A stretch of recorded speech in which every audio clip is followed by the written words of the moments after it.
ధర్మశాల చలిలో మన బౌలర్లు నిప్పులు చెరిగారు. సౌత్ ఆఫ్రికా బ్యాటర్లని తిప్పలు పెట్టి మూడో టీ20లో టీమిండియా ఘన విజయం సాధించింది. ఈ విజయంతో 5 మ్యాచ్ల సిరీస్ లో ఇండియా 2-1తో ఆధిక్యంలో దూసుకెళ్లింది. అసలు ఈ మ్యాచ్ లో ఏం జరిగింది? బుమ్రా లేకపోయినా మన బౌలింగ్ యూనిట్ అంత స్ట్రాంగ్ గా ఎలా పెర్ఫామ్ చేసింది? హార్దిక్ పాండ్యా సాధించిన అరుదైన రికార్డ్ ఏంటి? అలాగే గెలిచినా కూడా మన టాప్ ఆర్డర్ బ్యాటింగ్ లో ఉన్న ప్రాబ్లమ్స్ ఏంటి? ఇలాంటి ఇంట్రెస్టింగ్ విషయాలన్నీ ఈ వీడియోలో చూద్దాం. ఇండియా టీం టాస్ గెలిచి బౌలింగ్ తీసుకుంది. టీమ్ లో 2 చేంజెస్ చేసింది. బుమ్రా పర్సనల్ రీజన్స్ తో అక్షర్ పటేల్ హెల్త్ బాగలేకపోవడంతో ఈ మ్యాచ్ ఆడలేదని స్కై చెప్పాడు. వాళ్ళ ప్లేస్ లో హర్షిత్ రాణా, కుల్దీప్ యాదవ్ టీమ్ లోకి వచ్చారు. నిజం చెప్పాలంటే బుమ్రా లేకపోవడం పెద్ద లోటు అనుకున్నాం. కానీ ధర్మశాల పిచ్ కండిషన్స్, టాస్ గెలిచి బౌలింగ్ ఎంచుకున్న సూర్యకుమార్ యాదవ్ నిర్ణయం మనకు కలిసి వచ్చాయి. పిచ్ మొదట్లో పేసర్స్ కి, ఆ తర్వాత స్పిన్నర్స్ కి బాగా సహకరించింది. ఇక ఫస్ట్ ఇన్నింగ్స్ విషయానికి వస్తే ఇది ఒక complete bowling domination. Power play లో హర్షదీప్ సింగ్ మరియు హర్షిత్ రాణా బాల్ ని స్వింగ్ చేసిన విధానం అద్భుతం. ముఖ్యంగా హర్షిత్ రాణా బుమ్రా లేని లోటును తెలియనివ్వలేదు. రీజా హెండ్రిక్స్ మరియు డికాక్ లాంటి డేంజరస్ బ్యాటర్లని తక్కువ స్కోర్ కి పెవిలియన్ పంపించాడు. హర్షదీప్ సింగ్ కి లాస్ట్ మ్యాచ్ లో గంభీర్ పికింగ్ క్లాస్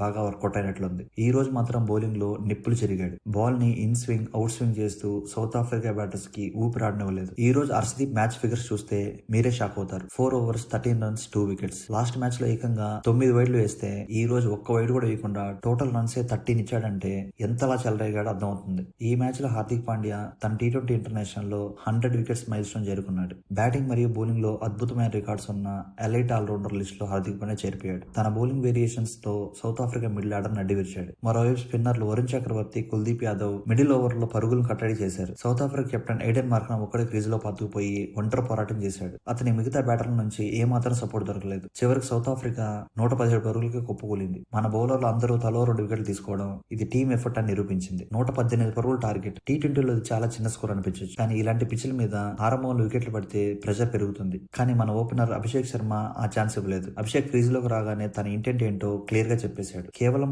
18 balls లో 35 runs స్కోర్ చేశాడు. ఇందులో భారీ సిక్సర్లు కూడా ఉన్నాయి. తను అవుట్ అయ్యే సమయానికి మ్యాచ్ ఇండియా గ్రిప్ లోకి వచ్చేసింది. ఆ తర్వాత సుభాన్ గిల్ కాస్త టైం తీసుకున్నాడు. తిలక్ వర్మ కూడా ఎలాంటి రిస్క్ తీసుకోకుండా నిదానంగా ఆడుతూ మ్యాచ్ ను 7 వికెట్ల తేడాతో ఫినిష్ చేశాడు. ఈ మ్యాచ్ రిజల్ట్ బాగుంది. కానీ కొన్ని విషయాలు అనలైజ్ చేసుకోవాలి. పాజిటివ్స్: బుమ్రా, అక్షర్ లేకపోయినా టీం పెర్ఫార్మెన్స్ తగ్గలేదు. హర్షిత్ రాణా లాంటి యంగ్స్టర్స్ బాధ్యత తీసుకుంటున్నారు. Hardik bowling form world cup తర్వాత నుంచి నెక్స్ట్ లెవెల్ లో ఉంది. తను వికెట్లు తీయడమే కాదు, రన్స్ కూడా ఇవ్వట్లేదు. సెల్ఫిష్ గా ఆడకుండా టీం కోసం వేగంగా రన్స్ చేయడం అభిషేక్ గొప్పతనం. నెగిటివ్స్: కెప్టెన్సీ మెటీరియల్ అనుకుంటున్న గిల్ బ్యాటింగ్ లో ఇంకా తడబడుతున్నాడు. 28 runs స్కోర్ చేసినా అందులో కాన్ఫిడెన్స్ కనిపించట్లేదు. టైమింగ్ మిస్ అవుతున్నాడు. చివర్లో వికెట్ పారేసుకున్నాడు. సూర్యకుమార్ యాదవ్ కూడా ఫామ్ లోకి రాకపోవడం టీం కి మైనస్ అని చెప్పొచ్చు. నెక్స్ట్ మ్యాచ్ గెలిచాం కాబట్టి పెద్దగా ఎవరు పట్టించుకోరు. కానీ హర్షిత్ రాణా బౌలింగ్ లైన్ దగ్గర చేసిన మిస్ ఫీల్డింగ్, కొన్ని క్యాచెస్ డ్రాప్ అవడం ఆందోళనకరం. పెద్ద టోర్నీలో ఇవి మన కొంప ముంచుతాయి. ఏది ఏమైనా ధర్మశాల వేదికగా ఇండియా ఒక ఆల్రౌండర్ షో చూపించింది. ఇప్పుడు సిరీస్ 2-1. తదుపరి మ్యాచ్ గెలిస్తే సిరీస్ మన సొంతం అవుతుంది. సౌత్ ఆఫ్రికా బౌన్స్ బ్యాక్ అవుతుందా